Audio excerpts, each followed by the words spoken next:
Welcome to the show, everyone. I'm so excited about today's show because we have a return guest back on. However, we did not do Zoom the last time. The first time we did an episode together, I believe it was 6 years ago. And I weaseled my way into Pura Vita restaurant on West Hollywood and said, "Hi, I'd like to interview you."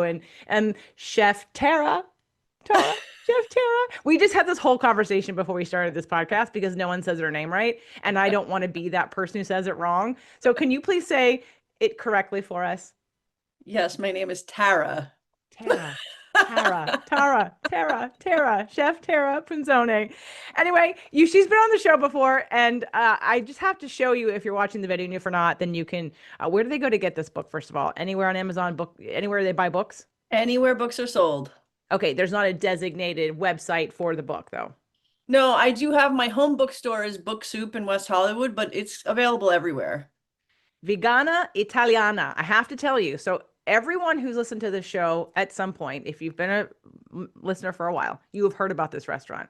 Not just because you heard about it on the show, but because we talk about it at the live events. Because for the last, I don't know, 3 years, 4 years, I've had a VIP dinner at another location that she used to have. And so everybody looked forward to going to this VIP dinner at Pura Vita in Redondo Beach, which no longer exists, sadly. However, the flagship store, West Hollywood, just celebrated its 7-year anniversary, which I attended, and I got my book signed and I got pictures. And I'm so excited to have you back on the show. Welcome back. Thank you so much for having me and for coming to the anniversary and always supporting us. Very grateful. You're welcome. Well, you make good food. And so, I mean, That makes it easy. It makes it very easy. And I love that, you know, while I can make some of the food, and I haven't started to make the food yet, I at one point was dairy free. I'm not that anymore, but I still eat vegan foods. It's like, obviously, come to your restaurant, and I'm not necessarily against. There are certain ingredients I am against, canola oil, whatever, things like that. But generally speaking, like all of your food is very clean. It's Yeah, we don't use canola oil ever. Yeah, it's Just amazing just and to be wonderful. Well, clear. of course, because you're a true Italian. Yeah. You don't use canola. That's like that would be a crime against Italians. Like that's just Yeah. not even a health thing. I'm also a little bit of a snob though. So if I'm not going to eat it, why would I serve it to you? You know? Exactly. That's how I feel. It's Yeah. exactly how I feel. I cooked for people here at a Healing the Mother Wound. I cooked every single meal except one. And I knew I'd have like a person who would complain, which she did. I got over it real fast. And I said, look, because she wants some help with her body and things. And I was like, well, if you want help, like everything I'm giving you is like what everyone else here has learned how to eat and loves and has gotten results from. So, tough shit is basically what I said. I love you and tough shit. So I get it. You feel very strongly and very passionately about what you serve, what you cook, what you do, what you create. And I want to talk about this book because so I've known Chef Tara for 7 years.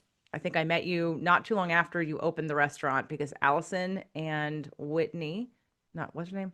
The other friend of Allison's, I think it's Whitney, had come to the restaurant and done some social media on it. They're like, oh my God, it's this vegan, gluten-free restaurant. I'm like, gluten-free and vegan. I'm like, I have to go. And so Doug and I went. I remember our first experience. I remember what we had.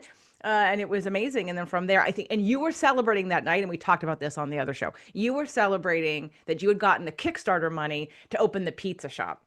Oh yeah. Oh wow. That was the day. My first time at your restaurant was that day, and you opened a bottle of champagne, and everybody was gathered around the cash machine, cash register, and everyone was like, "Woo!" Woo," and I'm like, "What's going on?" And then I asked you, I think later, and you said we just got the money to get the pizza oven because we're going to open a pizza shop next door. Yeah. And God, that seems like another lifetime ago. It's I know, bizarre. I know. Well, so so when Chef May I Terra's interject? I just want to make it clear that the entire restaurant is not gluten-free. We just have gluten-free options. right. Oh, Lots I of don't them. Well, some people absolutely. come in and they assume everything is gluten-free, so they don't say that they want it gluten-free, and then they're misled to believe that everything in the restaurant is gluten-free. So I'm just trying to clear that up.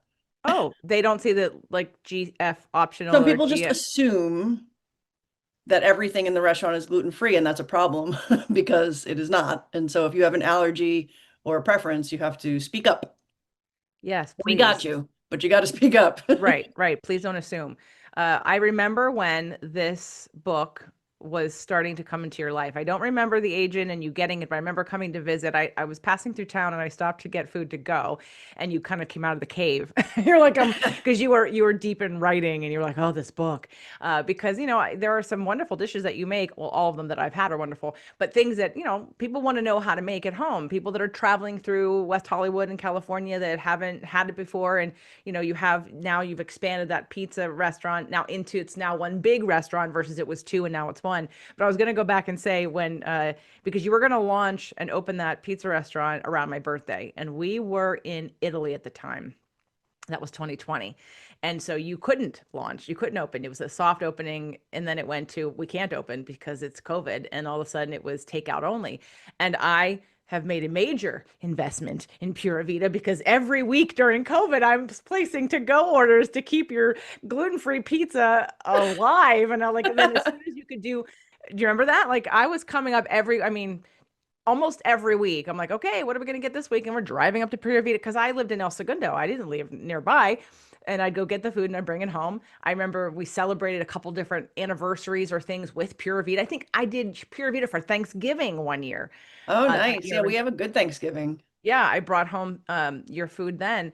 And then I remember when you could finally have people at the restaurant in 2020. I think you saw us like every Saturday. We had like the 6 o'clock, 6:30 time frame. Like I was like I'm like, she can't go out of business. We have to make sure she stays in business.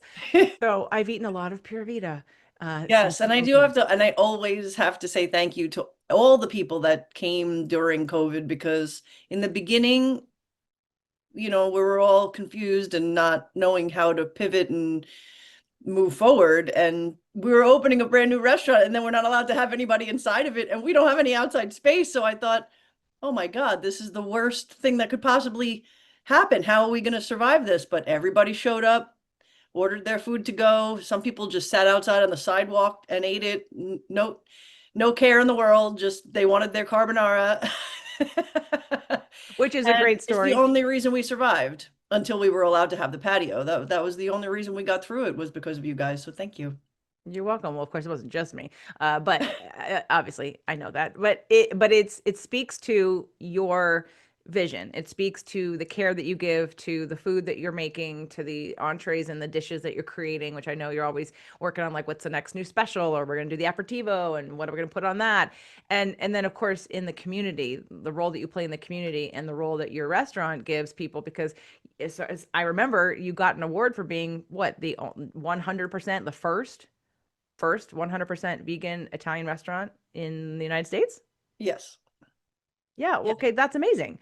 And so people want to come together as a community to support that, and want to, and again, it's because your food's really good. So if you haven't figured it out yet, we're promoting her book today, which all of you are going to want to get, whether you're vegan or not, because the food's really good. So if you're looking for a way to have a dinner that's wonderful for everybody, no matter what their dietary needs are. I'm having a hard time right now, Tara, trying to find a restaurant I can bring my vegans to after my event this year, which is coming up in a couple of weeks. So I've been like, oh, could we have not closed in October after my event? No, I'm kidding. I was very sad, and a lot of people are going to be sad to hear this that do come to the event. But if you're listening to this, Vegana Italiana, you have to get this book. It is gorgeous. First of all, it's going to make you want to cook and eat, because it's just so beautiful. So let's talk about how this came to be, this book. Well, I always kind of had it in my head that I wanted to write a book, but before I had a restaurant, that's just another one of those like pipe dreams. Like, yeah, I want to write a book one day, but who cares? Like, who the hell am I? Why would I write a book and why would anybody buy it? And then the minute I opened the restaurant, every person that came to the restaurant was like, "Do you have a book?" And I was like, "No. Uh-oh. Now I don't have any time at all." And so it took years because I had to get to a place where the restaurants were, you know, running in a way where I didn't have to be paying attention to every detail of every single thing that, took place from morning until night. So having opened 3 restaurants during that time, it did take longer than I thought it would. But once I started writing it, I realized that it was honestly, in my opinion, it was the most challenging thing that I've ever done. I think that it was more difficult or more challenging for me to write this book than it was for me to open the restaurant. So it turns out I'm very, very good at having 30 people talk to me at the same time about all different things and answering everybody appropriately and making things happen and organizing all the, moving parts of a restaurant. I am not good at sitting down by myself and focusing on one thing. My house was never so clean. Everything was more important every time I sat in front of that computer. Anything. The squirrels outside have lots of peanuts. Like anything was more interesting. So I really learned my, what's challenging for me, and I had to work through that, obviously. But Gene Stone, who is the man who helped me write the book, if it weren't for him, I don't know if I ever would have finished it. He was an excellent, partner in this writing process, and led me through it. He has a lot of experience. I didn't have any. So he was the gentle fire under my ass, and I am very grateful for that. How did you meet Gene? Well, when I first decided that I wanted to write a book, I was speaking to actually Miyoko had connected me with somebody that, it wasn't her agent. I think it was her publisher. And this woman was just helping me. And she said, well, if you're going to have somebody help you write the book, here's a list of people that you might want to reach out to, writers. She sent me a list of writers, most of which I had heard of, a couple I had never heard of. And, I reached out to a few of them, and like it is, people are kind of wishy-washy and flaky and whatever. And Gene is not any of those things. Gene answered me right away. Turns out he lives a few blocks away from me and the restaurant and comes to the restaurant all the time. So he agreed to meet with me at the restaurant. What I didn't know was that he had zero intention of writing this book with me. He was just being polite, coming to meet me because he loved my restaurant. He told me the story later that he was uh, just assuming that as a female chef, as an Italian American from Brooklyn, that I was going to be an absolute nightmare. He just assumed that I was going to be very difficult to work with, which I thought was hilarious once he told me that, and obviously not true. So we got along swimmingly, and we had a really great time during the process. So I'm very happy with my choices, and it all worked out really well and convenient. It's very Did you easy get when you could walk to somebody's house 2 blocks away, definitely. Now, was he was a writer, but at that point, did you already have a publisher or an agent? No, I was first starting with finding the person that was going to help me actually in real life make it happen. I was very aware that there was no way that I was really going to be able to accomplish it by myself. So I wanted to lock somebody in first who knew what they were doing and who could guide us through the process in the proper professional way, rather than me just being like, I want to write a book. Well, Somebody and give me a book deal. but the thing with having your restaurant and having the customer base that you do, though, and the following that you do on Instagram, both for the restaurant and for you personally, is you already have an audience and, and a demand. You're being asked to do this. When I first started my first podcast, I was just sort of creating things. I was, in a way, I mean, I had a cooking show too, and we filmed both exercise and a cooking show. And then I had all the audio shows, and it was just to get my content out. It was really for my clients. I wasn't expecting to make any money, and I didn't make a lot of money the first 2 years because I didn't expect to, and I wasn't trying. But then when I ended up separating the show into different brands and saying, well, this really is very specific and needs to be put on its own show, then all of a sudden it attracted a whole different audience of people, especially with the law of attraction stuff. And they were like, okay, I want more. And I'm like, oh, more. I don't know. I don't have anything to give you. I have nothing to sell you. Got nothing to. And all of a sudden I started working with those people to create what they wanted and what they needed and what they would pay for. And to Right. me, that's like the best business is when you have the audience guiding you as to what they need and what they want and what they're willing to pay for. And people demanded a book from you, which I'm really glad that they did. Yeah, me too.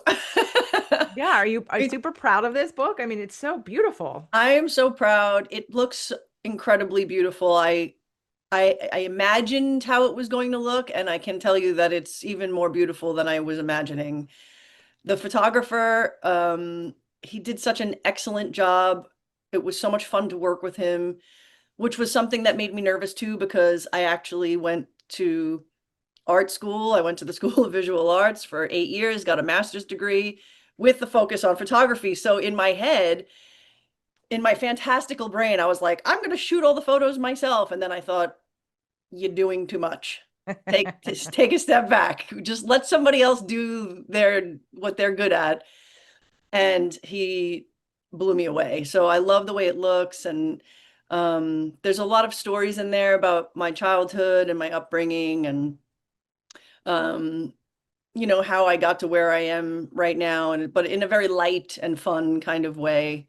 I was made fun of an awful lot as a kid for being vegan, and people didn't understand that back then. It was a long time ago. So all of the experiences that I went through as a younger girl really helped to get me where I am today, because you have to have a thick skin, and you have to let things roll off, and you have to take what other people say to you with an enormous grain of salt, and just push through and do what you believe in, and do, what is to be right for yourself.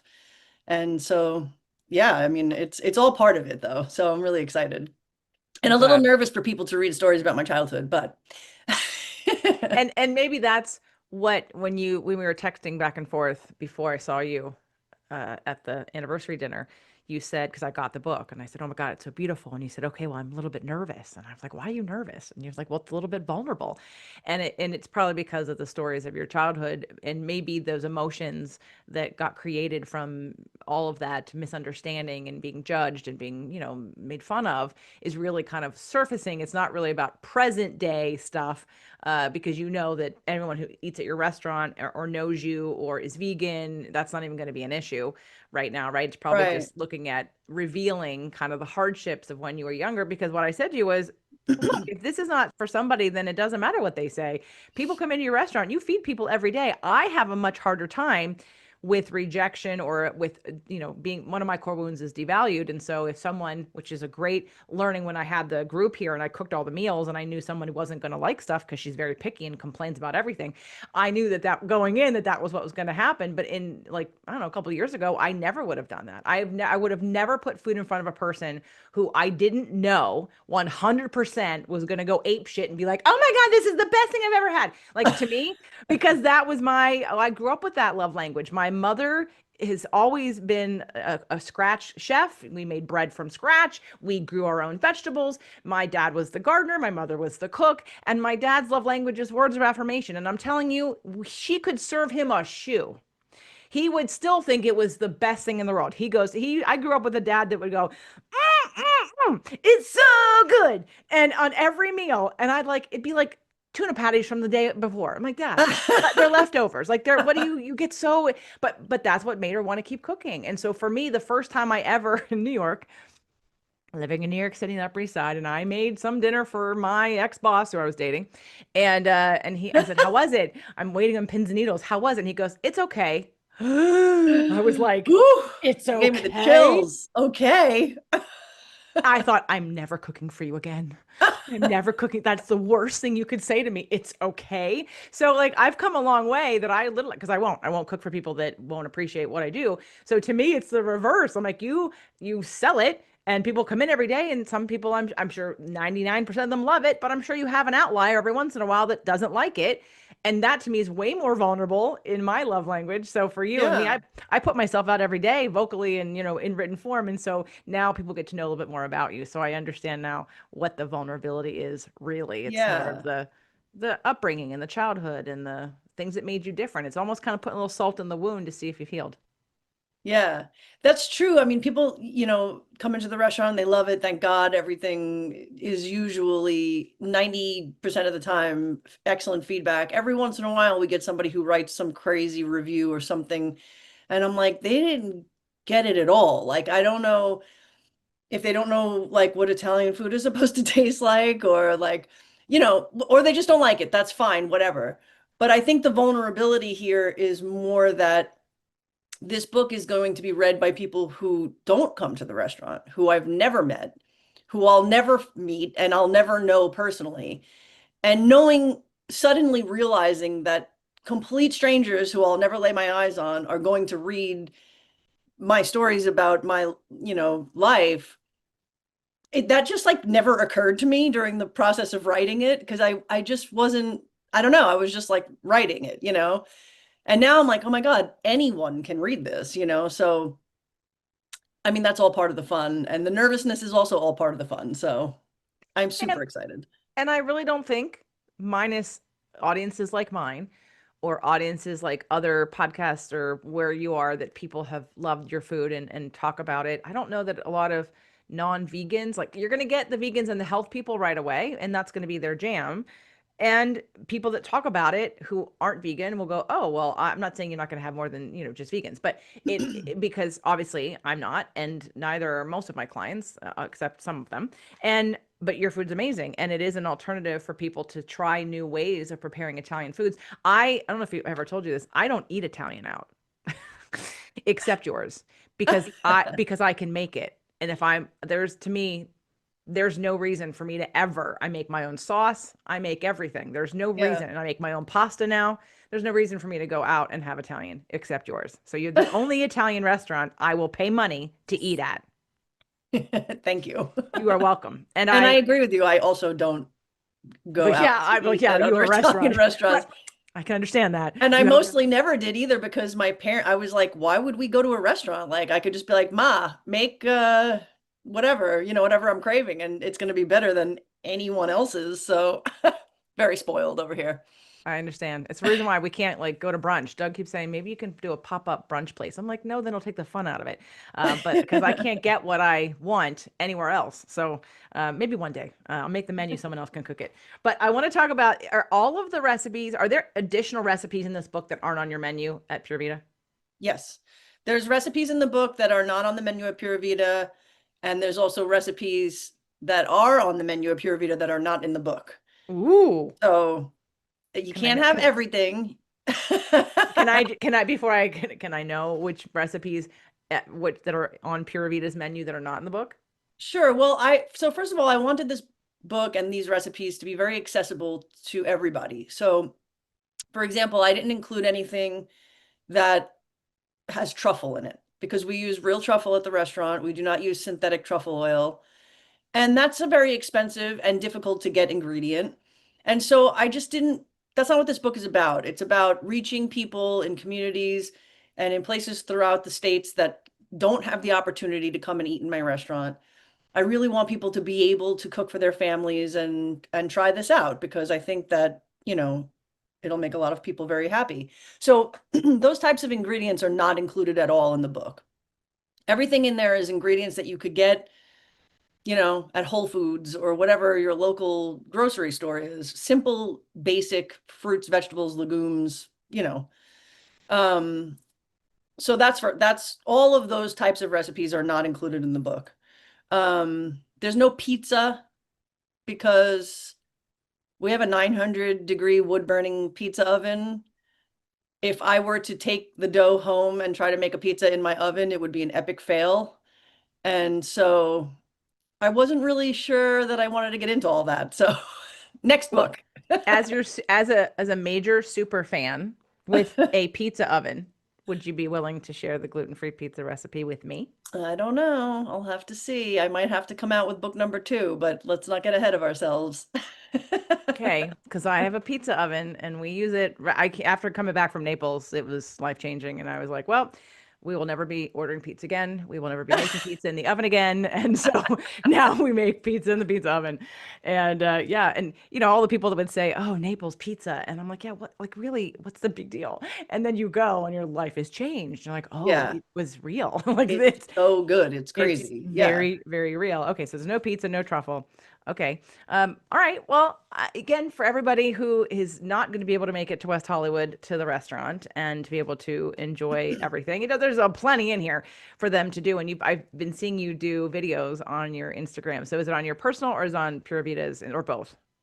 It's on both. It's on both. I'm posting it on my personal, but I collab with the restaurant. So, but the focus is on my page, of course, because the book is, we'll be selling it at the restaurant, but the book is not like a restaurant cookbook.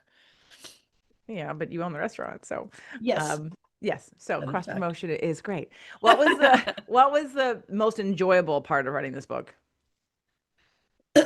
Um,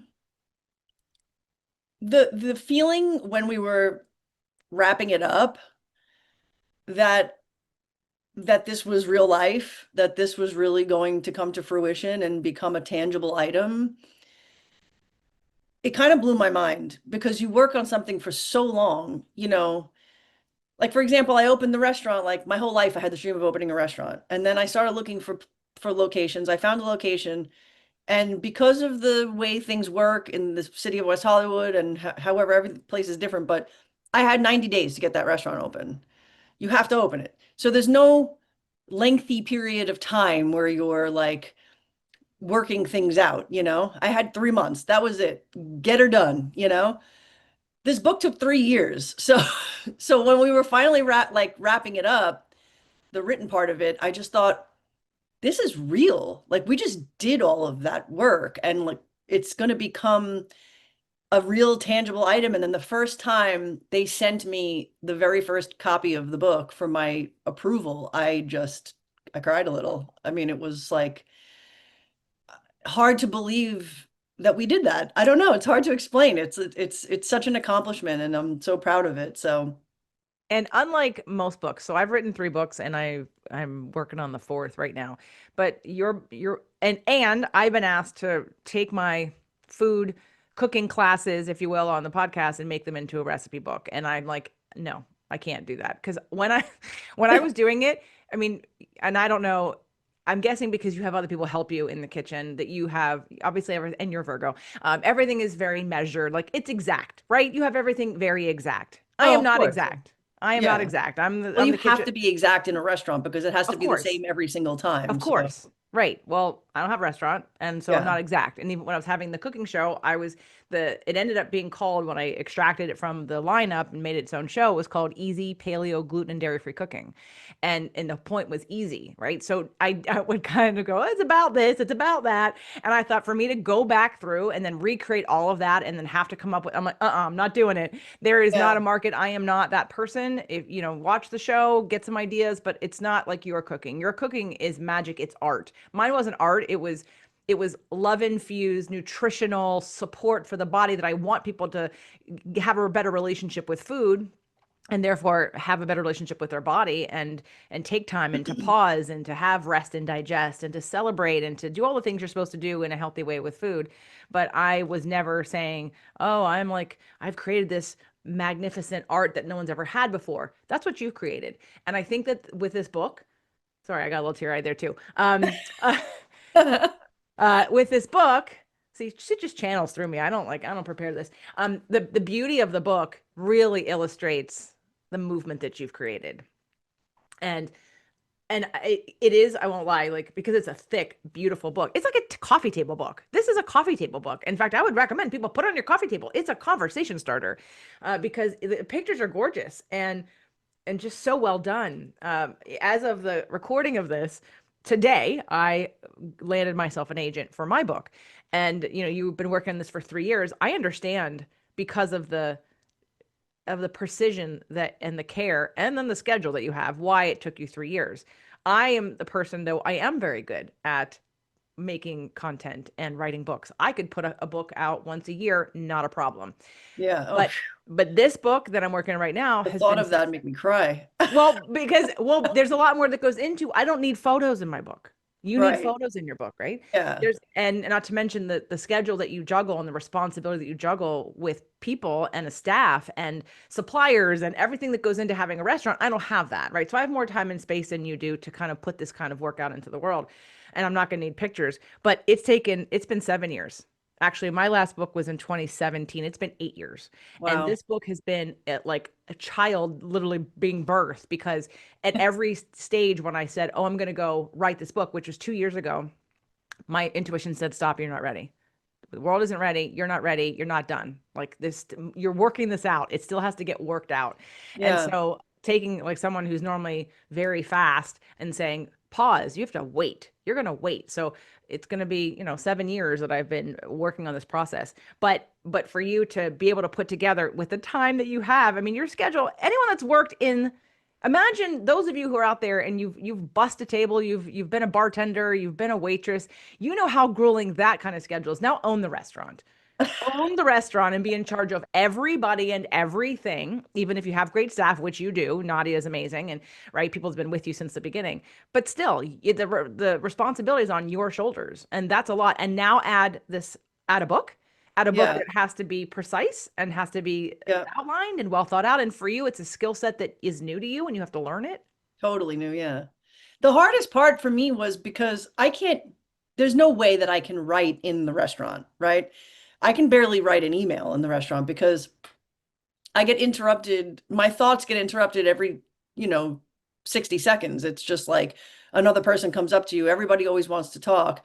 Both employees and guests are always talking to me. So sometimes it takes me 2 hours to write like a 4 sentence email. So the hardest thing was that I really had to like go home and not be present in the restaurant in order to make this book happen. And I don't want to not be in the restaurant. I love being in the restaurant. So that was like really I missed moments, and that was the least fun part of writing the book because I had a little bit of FOMO, as they say. I understand FOMO. I definitely understand FOMO. So if someone is, or they love Italian food, they're not vegan, they're interested in your book, what do you think would be the recipe to start with? And I'm not, and let's talk to actual people who cook their foods. If you don't cook very much, you still get the book and start to learn how to cook. Start to learn how to roast some garlic, learn how to roast some vegetables, right? And then work your way up Yeah, from there. But someone simple who is a things. good cook and enjoy being in the kitchen, where would you think they would start to experience sort of your style and your flavor best? Well, I mean, I think making one of the cheeses is a good place to start because the cheese, either the mozzarella or the ricotta, it can go in so many different dishes and be applied in so many different ways. So that sort of was the focus in the front of the book and the beginning of the book are on those things, the components that then continue to be used throughout the book. So trying those out first is a good place to start. Um, and then just like making fresh pasta. I think people are intimidated by this and also somehow, for some reason, think that it can't be vegan, which has always confused me. I remember when we first opened the restaurant, they were like, but what is the pasta made out of? Is it zucchini? And I was like, no, it's flour and water. Like, I don't, what do you think pasta is? Pasta doesn't need to have eggs in it. People like to use eggs in their pasta for a different texture, color, and various other reasons, but it's not necessary to use eggs in pasta because unfortunately for you, you can't, the gluten thing is an issue, but gluten, which is in flour, is literally glue. That's what gluten is. So Yep. you don't need eggs. Eggs are always found in the things that are gluten-free because you need to stick it together somehow. Right. But anyway, just try to make fresh pasta, use my recipe and the thing about it is it's so much easier than you might think that it is. And also in this super stressful world that we live in right now, there's something about making fresh pasta that's kind of, for me in particular, it's like meditation.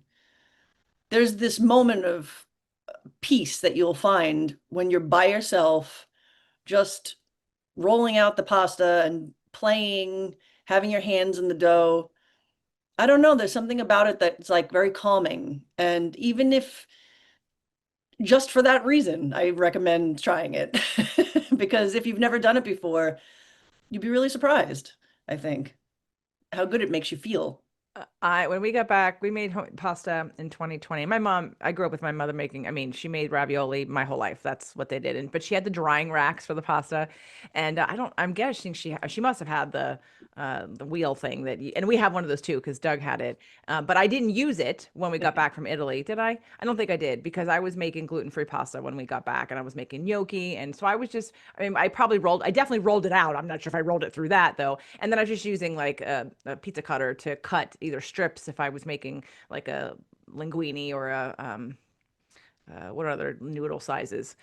In fact, we just did it again in Italy when we were there earlier in April, and then the gnocchi was kind of fun too. So when we were making it, well, we I were love also gnocchi. it Oh was my God. COVID, so wine and pasta and pizza became what we had a lot, obviously during COVID when we weren't allowed to leave the house.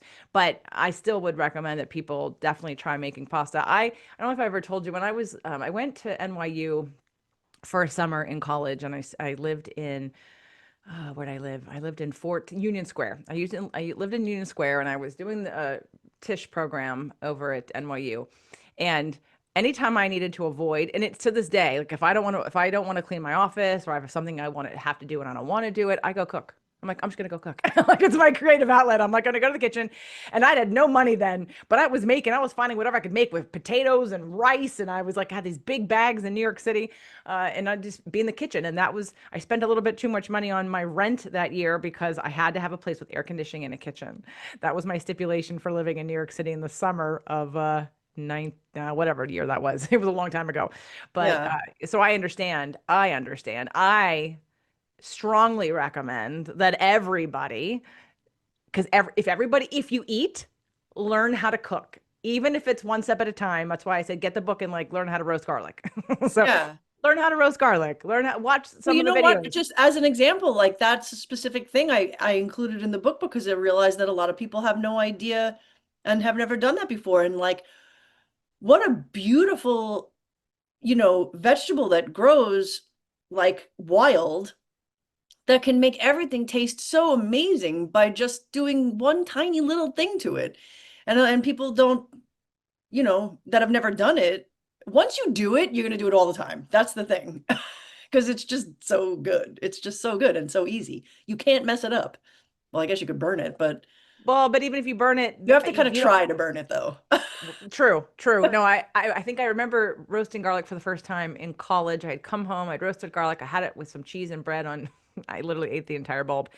And then don't do that though. Don't do that because even though it's very good for your immunity, if you do that, you're gonna have to stay home for a couple days. Because I was in the like store with my mother. She had to roll down the windows in the car. She's like, "Oh my God, you stink." I mean, garlic was oozing out of my body because I loved it so much that I ate the entire bulb of garlic with bread and cheese. And so I was peeing garlic, I was burping garlic, the whole thing. So don't do that much, but you are gonna love it because it is amazing. Garlic is like it's in my blood. I'm Italian too, so Yeah, it's so delicious. And when you roast it, it does become sweet and it takes um that spicy and sharp smell and flavor away from it, which is the beauty of roasting it because you can eat more of it than you could if you were doing it raw because it's sort of like lessens the aftermath of it. But it's like butter. I mean, you just spread it on your toast and you don't yep. need anything else. Nope. It's so Nope. good. It is so good. Now I have to roast some garlic tonight, I'm getting and make hungry. some bread on top of that to put it on, um, which I can do. I can make some gluten-free focaccia bread. So, obviously I love everything I've ever had. I've never had anything bad at your restaurant, so I'm assuming I'm going to love everything in this cookbook. If you had to write a second book, what would you do with the second book? Well, you know what? There's so many things that I didn't include in this book because as it is, it's pretty large and there's lots of information in there. I could have kept going. I mean, I have so many more recipes and ideas and so many more like categories of foods that I didn't even get into, like breads and doughs and those types of things. Um, Pasta is always my focus. That's my four major food groups basically is, pasta, chocolate, coffee, and wine. Yep. That's Yep. where I'm at. That tracks. That tracks. So,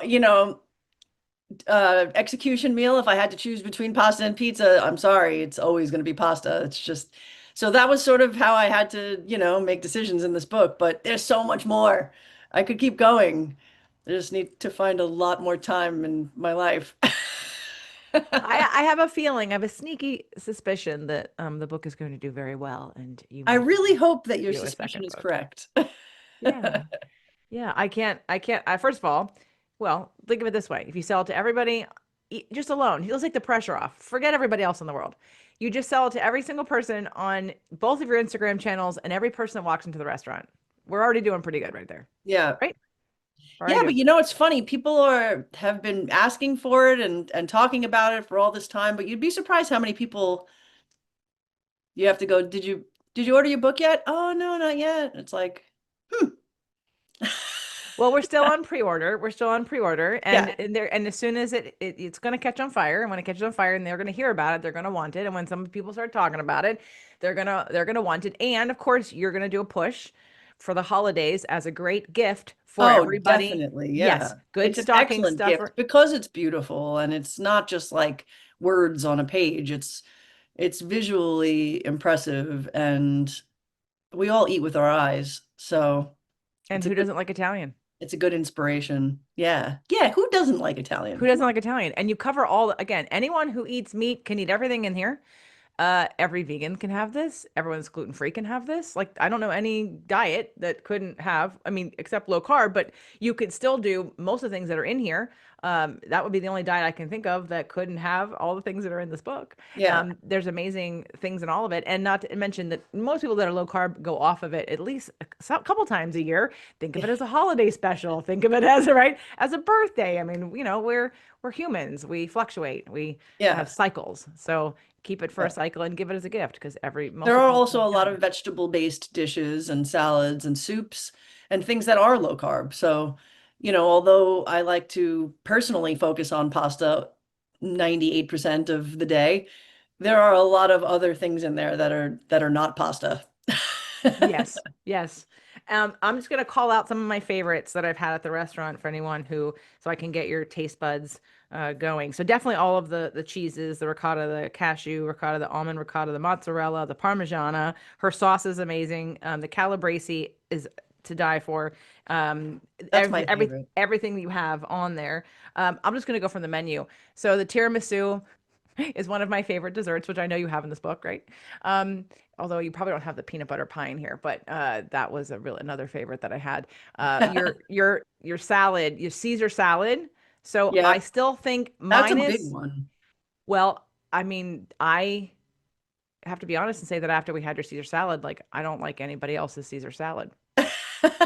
And it's like, yours is vegan, and it's like, why am I don't know, like your Caesar salad is the best Caesar salad. I even make Caesar salad and I love ours, but yours is better because I not, and if I try, and can I make yours? Probably. Am I going to take the time to? No, I'm just going to come to the restaurant. But one day, but next time when I've had Vesta here, one of my clients, and I've made food for everybody, I usually make some kind of plant-based cheese to add to salads and things. And so I can feed vegans very easily. And that is an invitation for you, Missy, for when you get your ass back up to Ojai. I told you I would feed you. I know, I Um, miss Ojai. so when you come up to visit, oh my God, the lasagna. Yeah, all the pasta dishes that can be made gluten-free are amazing. And I know Yeah, I that mean, you have all them of at the the pasta restaurant. dishes, if you just use gluten-free pasta, Yeah, yeah, yeah, that's easy. gluten-free flour. Yeah, and I made pasta with egg, and now you're just saying you don't need the egg. Cool. Then I mean, with the gluten-free flour, you need the egg, but with regular flour, you don't need the egg. Yeah. Um, oh gosh, so many good things. I'm getting hungry and I haven't eaten yet. I skipped lunch. Yeah, I'm excited. I'm excited to start this and have everybody try their dishes, share the book. It's a great time for a stocking stuffer and for Totally. anyone. I mean, it's beautiful, it's delicious, it's healthy. It's all the things. So I other want than, to point out one recipe yeah. because, I've done a lot of podcasts and I've been asked a lot of questions. And one thing that I thought of that nobody's asked me is what I think the most underrated dish / recipe in my book is. And I'm going to tell you what it is. And to me, it's also the most beautiful photo in the entire book. I can't even stand it. When I look at it, I can smell it. And I think about Christmas and all the holidays where my family makes it. And that's the stuffed artichoke. Stuffed artichoke. I I don't love know what page it's artichokes. on. I could look it up really quick, but that to Oh, me I'm is here. like the most underrated recipe in there. It's not in the on my menu at the restaurant because it is an entire artichoke, so that would be a lot to serve at a restaurant. But it's incredible. It's so delicious and very easily made gluten-free. Just use gluten-free breadcrumbs. And so you don't have it on the menu at Pura Vita because it's a whole head. Oh, here it is, stuffed artichokes, page 116. Yeah, it's a whole entire artichoke. It's something that my family, it became my job to make at a very young age on Christmas. That's how it started. And then I started making it for every single holiday because it's my favorite thing. And everybody loves an artichoke. It's fun to eat and it's fun to make. And it's like the underdog of the whole book. Okay, I'm so glad that you said that because there's a restaurant still there. It's in South Bay, Rock and Fish, and I was going to Rock and Fish forever, and they have hands down the best grilled artichoke that I've ever had. My mother, when she'd come to town, would even like eat it multiple times a day. I mean, they do it really well, and I've never had a grilled artichoke the same as what they do there ever. It's tender, it's flavorful, it's they have a garlic aioli that goes with it. It has all the right seasons and sauces on it. Uh-huh. It's tender, it's delicious, but it's not stuffed. It's just Yeah. roasted and fire roasted. So I'm looking at this artichoke, and what's funny is that Doug and I have these. We have like wild artichokes. I don't think they're edible because they're real spiky on top, and Uh-huh. and they grow in our yard. And I'm like, okay, one day. So it tells me how easy it is to grow artichokes. I'm going to grow them, but I don't have to grow them. But so for those of you that are on the video, I'm going to show you the picture really fast. But I want to read the ingredients so I you mean, can I can hear. smell it just looking at the photo. So we've got some lemon juice and breadcrumbs and the macadamia parmigiano and garlic and shallot and olive oil and parsley and sea salt and black pepper and vegetable broth and then 2 cups of filtered water, I'm guess for boiling it. And oh my God, it looks It's so amazing. easy. It's Yeah. the ingredients are so basic. It takes a little time. It's a lengthy description because it does take some, you know, some finagling. But it's totally worth it. And once you get into making it, you're just gonna if I mean, I love making stuffed artichokes. It's like it's my job. It's been my job since I'm 14. Well, because I've never had it at your restaurant and because I love artichokes, and this is even easier because I don't have to cut it in half and put it on the grill, right? Yeah. And it has cheese in it. Well, I'm told. So I'm gonna make this. I'm gonna put the bookmark in here. So that's exactly where I'm gonna start. When you're like, Nice. looking forward to making my food. Well, I'm gonna start with that one because I haven't had it from you, but this will be a way for me to have it from you. No, I'm Yeah. hungry and I'm excited, and maybe I'll even make it for my client this weekend because she's vegetarian, wanting to go vegan, and that would give me a good excuse to try it. So. Anything else you want to share about either the restaurant, the book, any of the accolades that I missed? I'm going to read. There will have been, as you're listening to this, I will have already told you about Chef Tara in the beginning of this book or the beginning of this podcast. So you had the 100% plant-based award was it an award or Well, recognition? no, I mean, we are the first 100% plant-based Italian restaurant and wine bar in the United States. That wasn't an award, that was just a fact. Um, we have one Veg News magazine does an awards thing every year. And so every year for the last 4 years, I think, maybe five, but for sure four, we won best Italian restaurant nationwide, which is makes me very, very happy. Um, we won best pizzeria a few times as well, even though now the pizzeria and the restaurant are together in one. And many years ago, I won best chef, which was Woohoo! really not expected because I'm couldn't be more of an underdog as far as in that world. Like I was never like huge on social media and trying to be like a celebrity chef or anything like that. I just like to make food and share it with people. But yeah, I was really surprised by that, and that was really, really that was a fun one. It made me happy. And it also just like boosts your confidence and makes you realize that like people are paying attention, and obviously do enjoy what I'm doing. So anytime you have that sort of like you feel heard kind of thing, then it makes you just want to do it even more. So yeah, that was really fun.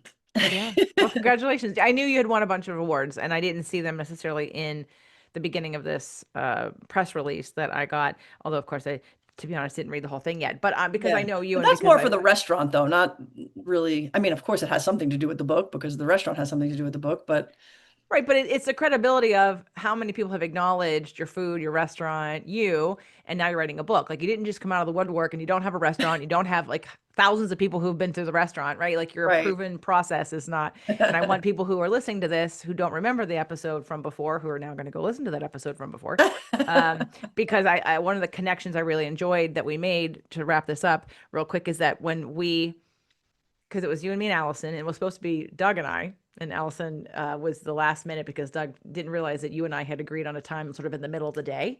And he was like, he was thinking, like, we're going to dinner. I'm like, she can't do an interview at dinner. Like, that is not, she used to be in the restaurant, in the kitchen. Like, she can't do that. That makes no sense. So when we were going through your story, and the two things that stuck out were, because again, with spirit, purpose, and energy as my show, and really kind of leaning into law of attraction and things, you had mentioned the story about the which dish was it with that you had the dream about? That's the Your carbonara. yeah. You literally had never had carbonara, and it was one of my favorite dishes, still is. And you had a dream about how to put it together, and it's like the best selling, one of the best selling dishes you have on your menu, and you just sort of had a dream about it, which is totally intuition. And then somewhere by the end, you mentioned something without me probing you about law of attraction, like, well, I guess it was just like kind of how it was meant to be, or I manifest. You said some word like manifestation, and Allison are like, yeah, like okay, we didn't know that we would have this conversation with you, but I was very excited to hear you kind of acknowledge that the way things happened for this restaurant and you and how it kind of unfolded had a divine guidance and absolutely 100%, meant to be. Oh, totally. I mean, I think manifesting is it's 100% a real thing. It's not like some hippy dippy idea.